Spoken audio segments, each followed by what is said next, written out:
तुम्ही? तुमच्या सगळ्यांचे चेहरे असे का दिसतात? काय झालंय? प्रॉब्लेम झालाय का काही?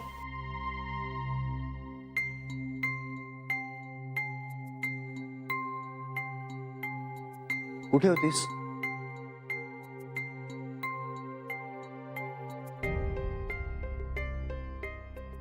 तुला आम्ही असंख्य फोन केले, का उचललं नाहीस तू?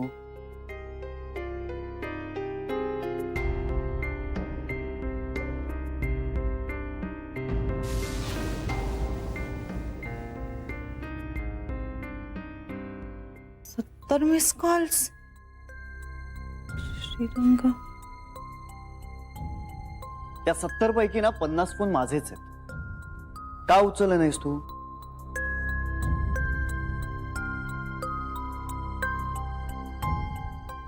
मी ते ऍक्च्युली फोन सायलेंट वर होता आणि तो नॉर्मल मोडवर आणायचा राहिला होता. पण काय झालंय? अच्छा, मी काय करणं अपेक्षित आहे या अशा परिस्थितीत? शी, माझ्या कसं लक्षात नाही आलं? I am so sorry. मी काय समजायचं? नाही म्हणजे तू काही अडचणीत आहेस की तू प्रॉब्लेम मध्ये आहेस? कुठल्या हॉस्पिटलमध्ये आहेस की आणखीन काही मोठी इमर्जन्सी आली आहे काय? काय अर्थ काढायचा मी? जरा सांगतेस? पण म्हणजे असे प्रश्न का पडत होते तुम्हाला? कारण गेले काही तास ना तुझा पत्ता लागत नाहीये म्हणून. आता प्लीज सांगशील का कुठे होतीस? मी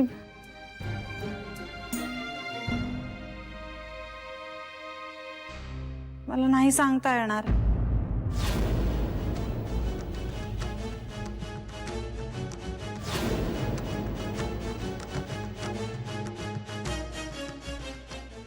काय? मी खरंच नाही सांगू शकणार. जानवी, तुला कळतंय ना तू काय बोलतेस ते? जान्हवी, अगं एक मिनिट.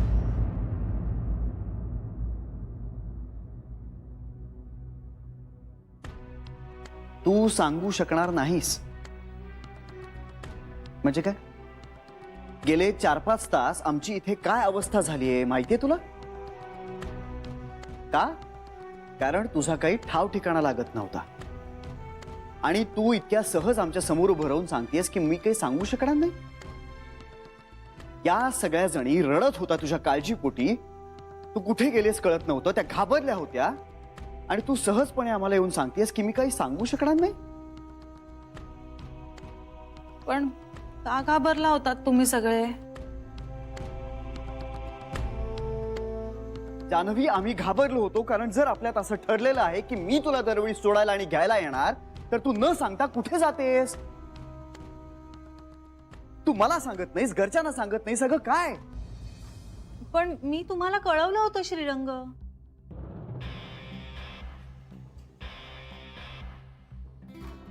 अगं मग मी काय वेडा आहे का? तुला भिरभिरत सगळीकडे शोधतोय, वाटेल तिकडे बघून आलो तुला. मूर्ख आहे का मी? पण मी सुद्धा फोन केला होता तुम्हाला. अच्छा,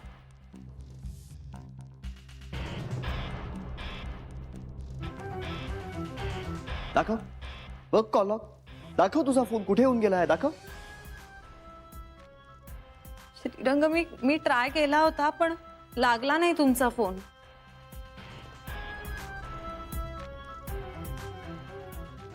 जानवी, पटेल असं उत्तर दे ग. अख्ख्या जगाचे मला फोन येत होते, तुझाच फोन लागला नाही का? श्री, अरे ती म्हणते ना की तिने फोन केला असेल. असं होतं कधी कधी. उगाच कशाला चिडचिड करतोयस? बाबा, मी उगाच चिडचिड करतोय? उगाच? आता काय माझा जीव गेला असता म्हणजे तुम्हाला पटलं असतं का की मी खरंच काळजी करत होतो हे?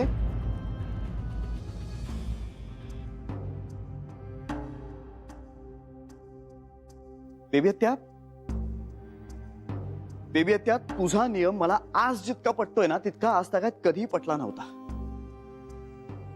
घरी यायला उशीर होणार असेल तर फोन करून कळवायचं. नाही, मला मान्य आहे की मी सुद्धा आजवर काही हा नियम रिगरसली फॉलो केला आहे असं नाहीये, मान्य आहे मला. पण आता यापुढे मी नक्की करेन. कारण जान्हवीने ना माझे आज डोळे अक्षरशः पांढरे केले होते. एक मिनिट श्रीरंग, मी तुम्हाला मेसेज सुद्धा पाठवला होता की मला यायला उशीर होईल आणि तुम्ही कुणीच काळजी नका करू. अगं मग काय झालं त्या मेसेजचं? काय हवेत विरला का पाईपलाईन मध्ये अडकला? कारण मला तर तो मिळाला नाहीये.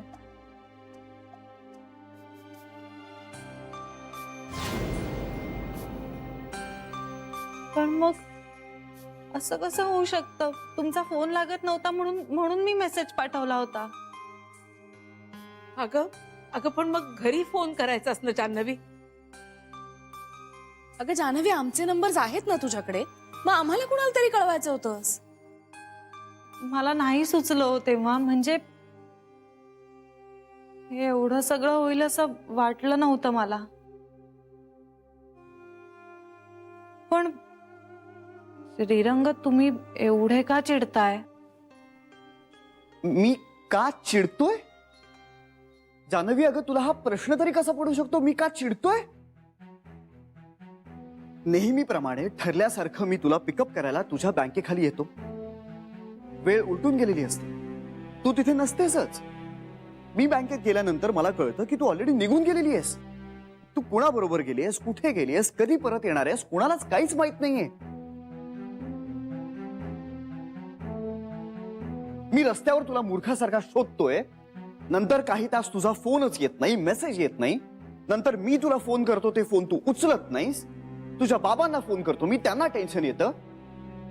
आता पोलिसात फोन करावा का हे सगळं चालू आहे. आणि या सगळ्या टेन्शनमुळे आपलं डोकं फुटेल की काय असा विचार करत असताना तू माझ्या समोर येऊन सांगतेस की मला काही सांगता येणार नाही. तुम्ही का चिडताय? जान्हवी, अगं चिडायचं नाही तर मग काय करू मी? तुला काय मखरात बसून तुझी आरती करू? नाही, मला मान्य आहे श्रीरंग, माझं चुकलंय. पण असं होतं कधी कधी मिसकम्युनिकेशन. कधी कधी ऍक्सिडेंट सुद्धा होतात.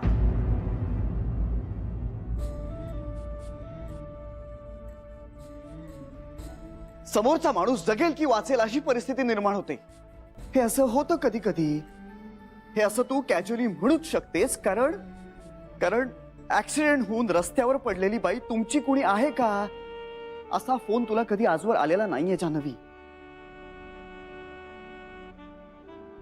तुझ्या लाईफ पार्टनरला असंख्य सुया टोचून आयसीयू मध्ये बेडवर पडलेला बघितलेला नाहीयेस तू. आपल्या माणसाचा ऍक्सिडेंट झाल्यानंतर आपणही मरतो हा अनुभव तू कधी घेतला नाहीयेस.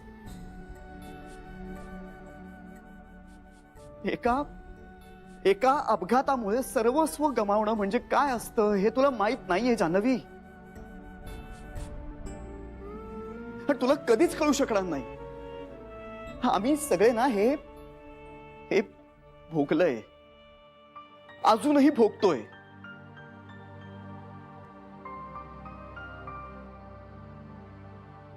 याच मिसकम्युनिकेशनचा परिणाम म्हणून मी तुझ्या मेंदूतून पुसला गेलोय जान्हवी. तू मला विसरलीस जान्हवी.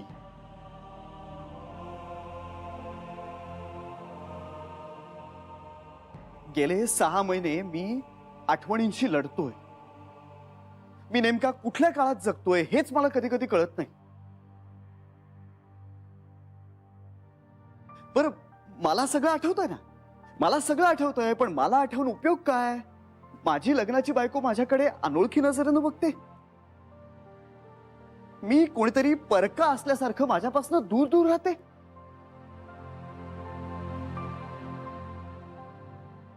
अरे साधं तिच्या बाजूने गेलो तरी अंग चोरून घेते. अरे एक साधं वाक्य बोलायचं असलं तरीही परवानगी घ्यावी लागते तिची. एकाच घरात एकाच कुटुंबात राहूनही आपण नवरा बायको सारखी वागत नाही यातलं दुःख तुला कधी कळणार नाही जान्हवी.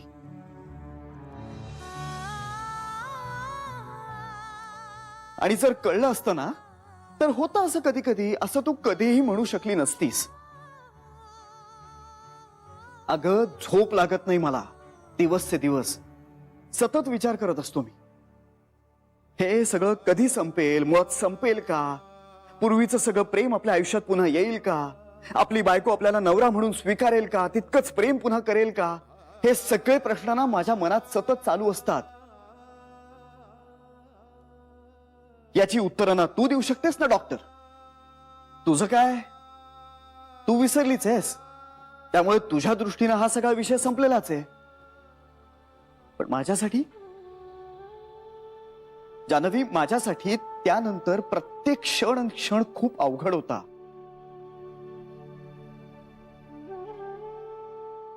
अगं अगं शेवटी मीही माणूस आहे ग. मलाही खूप त्रास झाला, अजूनही होतो.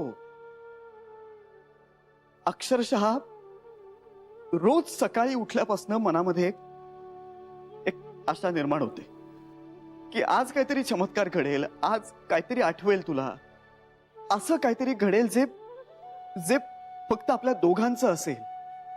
असं काहीतरी तुला आठवेल की ज्यामुळे आपल्याला आपलं आपलं प्रेम प्रूव्ह नाही करावं लागणार.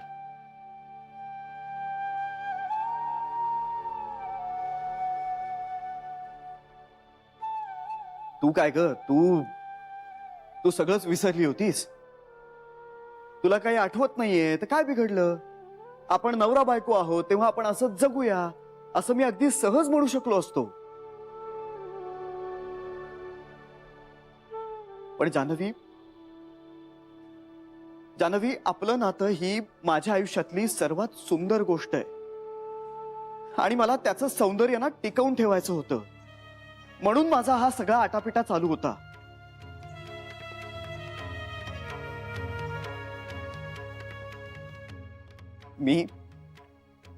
मी हात जोडतो तुझ्या पुढे. आम्हा सगळ्यांना तुझी खूप काळजी वाटते. तेव्हा आता आम्हाला न सांगता कुठेही घरातून बाहेर जाऊ नकोस.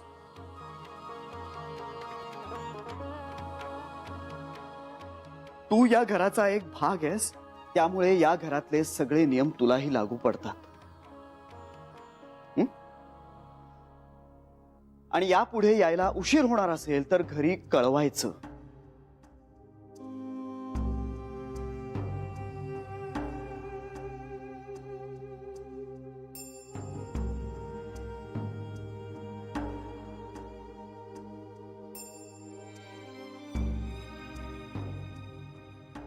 काय झालं श्री? आई कुठे होतीस तू?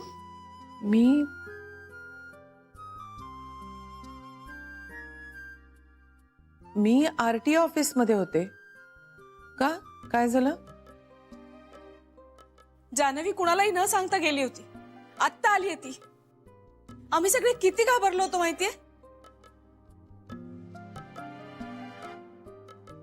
जान्हवी माझ्या बरोबर होती.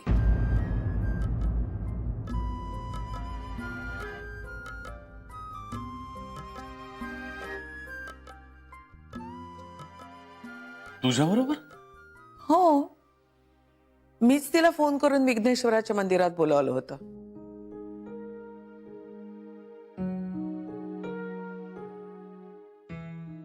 मला वाटतं तिने श्रीला निरोप पाठवला होता. हो ना जान्हवी?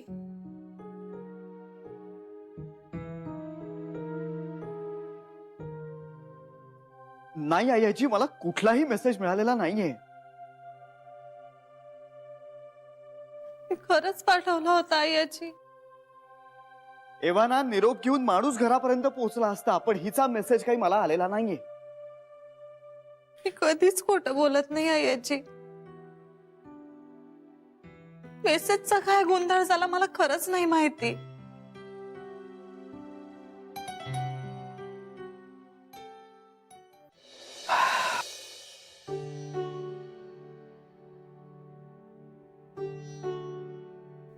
यापुढे घरात व्यवस्थित कम्युनिकेट केल्याशिवाय ती कुठेही बाहेर जाणार नाही.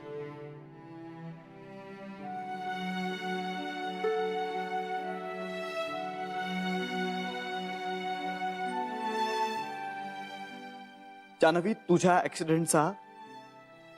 ऍक्सिडेंटचा धक्का आम्ही एकदा सोसलाय. आता नव्यानं काही सोसण्याची आमच्यात ताकद नाहीये.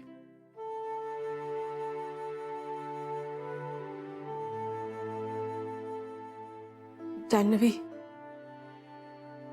कृपा करून आमचा विचार करून पुन्हा असं करू नकोस प्लीज. प्रत्येक वेळेस दैवावर हवाला नाही ठेवता येत ग.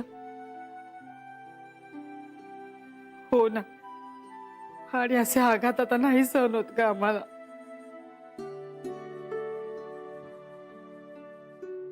काय जान्हवी, सगळेच आपापल्या परीनं रिॲक्ट करायला लागतात. त्यामुळे तुझ्याकडून एकदा कळलेलं असलं की बरं. नाही म्हणजे हे घरातल्या सगळ्यांसाठीच आहे. आपण सगळेच यातनं काहीतरी शिकूया. नाही, आणि हा हलगर्जीपणाच आहे. आपला मेसेज समोरच्याला मिळालाय की नाही याचं कन्फर्मेशन घ्यायला नको का? आय एम सॉरी, माझ्यामुळे खूप त्रास झाला तुम्हाला सगळ्यांना. मला माफ करा.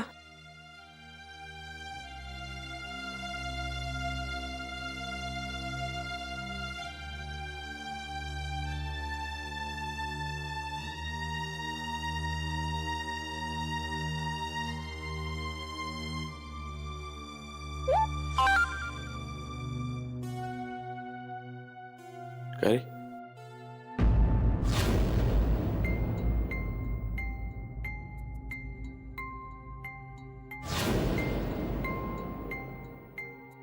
काय रे, काही सिरियस?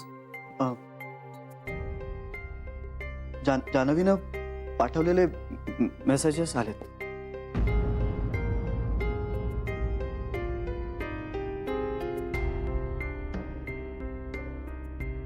आणि 3-4 दिसत आहेत. म्हणजे 12:30, 3:30 आणि 4 वाजताही.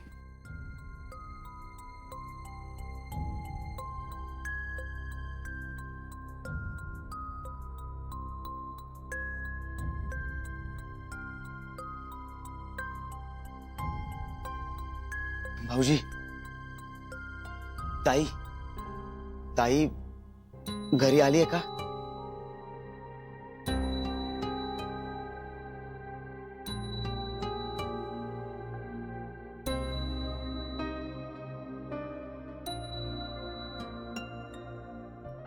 ताई, अगं मला कळतंय, पण अगं भाऊजींचा फोन लागत नसेल तर मला फोन करायचास ना. मी निरोप दिला असता भाऊजींना. अगं पिंट्या, अरे माझ्या लक्षातच नाही आलं रे. नाहीतर मी असं करेन का मुद्दाम? बरं, तुझे मेसेजेस जात नाहीयेत हे पण तुझ्या लक्षात नाही का ग आलं? नाही नाही, मला कळलं होतं, पण मी काय विचार केला, मेसेजेस पाठवलेत ना, मग ते पोहोचतीलच. मला खरंच वाटलं नाही रे की माझे मेसेजेसच पोहोचणार नाहीत. हे ताई, बाबांना फोन कर ना ग, ते काळजीत असतील. हो हो, सावकाश. करते.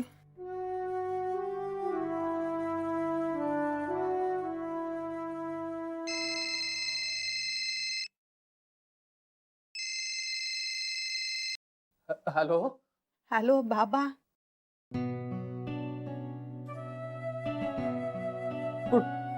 कुठे आहेस तू बाळा, कुठे आहेस? हे बघा, तिला सांगा तुम्ही, तिचं हे असलं बेजबाबदार वागणं आम्हाला अजिबात आवडलेलं नाहीये म्हणून.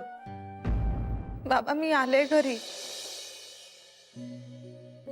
हे बघ बाळा, पुन्हा अशी चूक करू नकोस. सॉरी बाबा. पुन्हा असं नको करू बाळा. बाबा मी मुद्दाम नव्हतं केलं.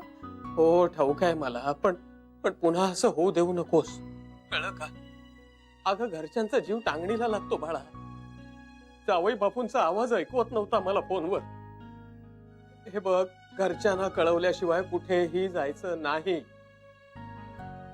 रस्ते, ट्रॅफिक, गाड्या, रात्रीची वेळ, काळजी वाटते का माणसाला? आणि आपण एकदा हे सगळं भोगलंय की नाही? नाही बाबा, मला मला माझी चूक लक्षात आली आहे.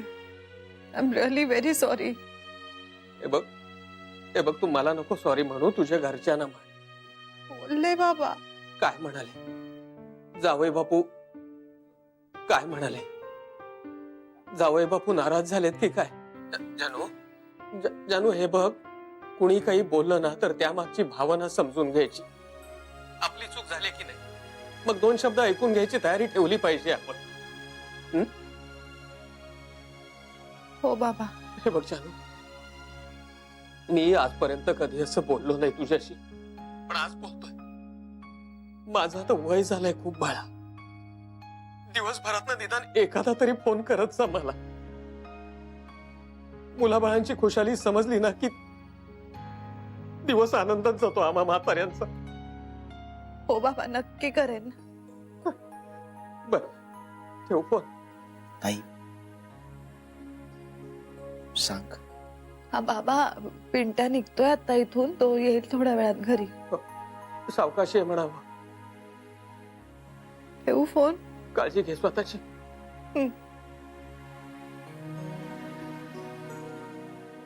ताई निघू मी? हो, सांभाळून जा.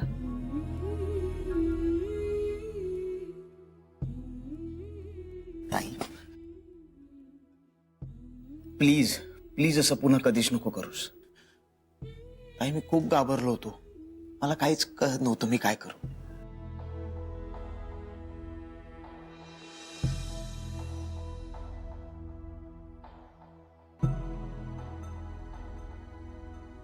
सांभाळून जा. हा, तू पण नको ना रडू.